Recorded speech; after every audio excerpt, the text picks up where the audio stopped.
But soon after, Foshan's peaceful days come to an end as the Japanese invade China, beginning their brutal occupation. The city and its people are thrown into poverty, and martial arts, once a source of pride, becomes a matter of survival.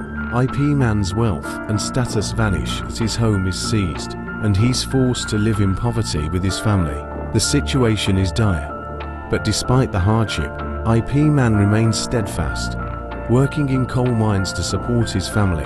The once peaceful IP Man now has to navigate a world filled with oppression and suffering. But even in these dark times, his spirit remains unbroken. His dignity and his love for martial arts still burn inside him. Meanwhile, General Mura, a high-ranking Japanese officer and a martial arts enthusiast, seeks to recruit Chinese martial artists to fight in demonstration matches for the Japanese military's amusement. One day, IP Man's friend, Master Liu, participates in these matches for a bag of rice desperately needed food, but Liu is brutally killed after he loses to the Japanese fighters, sparking a fire within IP Man. Seeing his friend's death forces IP Man into action. Despite his peaceful nature, he decides to participate in the matches, but with a different intent. In a breathtaking display of skill and ferocity, IP Man dismantles his opponents with ease, channeling all his grief and anger into his strikes. His mastery of Wing Chun is undeniable. IP Man's victory sends shockwaves through both the Chinese and Japanese communities. His refusal to bow down and his demonstration of Chinese martial arts against the Japanese military earns him great respect among his people, but also draws dangerous attention from the Japanese officials. General Mura sees IP Man as a threat, but also a worthy opponent. He orders IP Man to train Japanese soldiers in Wing Chun, but IP Man refuses, despite the dangers this defiance brings to him and his family.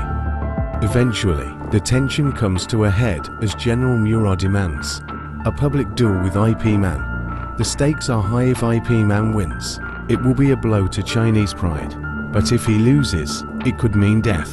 In a climactic fight that symbolizes more than just martial prowess, IP Man faces General Mura, representing the spirit and dignity of the Chinese people in the face of brutal oppression.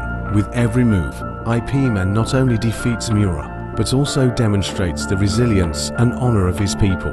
His victory is more than just a personal triumph, it's a symbol of resistance and pride for Foshan and all of China. Though victorious, IP Man's fight doesn't mark the end of the Japanese occupation, but his actions inspire hope and courage in the face of overwhelming odds. IP Man remains a symbol of quiet strength, humility, and resilience. After the war, IP Man's legacy continues to grow. He goes on to spread Wing Chun throughout the world, and his teachings eventually shape one of the most legendary martial artists of all time, Bruce Lee. At its heart, IP Man is not just a story about martial arts, it's about the human spirit's ability to endure hardship with grace and courage. IP Man teaches us that true strength lies in the ability to stand tall in the face of adversity and fight not for glory, but for what's right. If you enjoyed this video, don't forget to like, share, and subscribe for more breakdowns of your favorite movies. Until next time.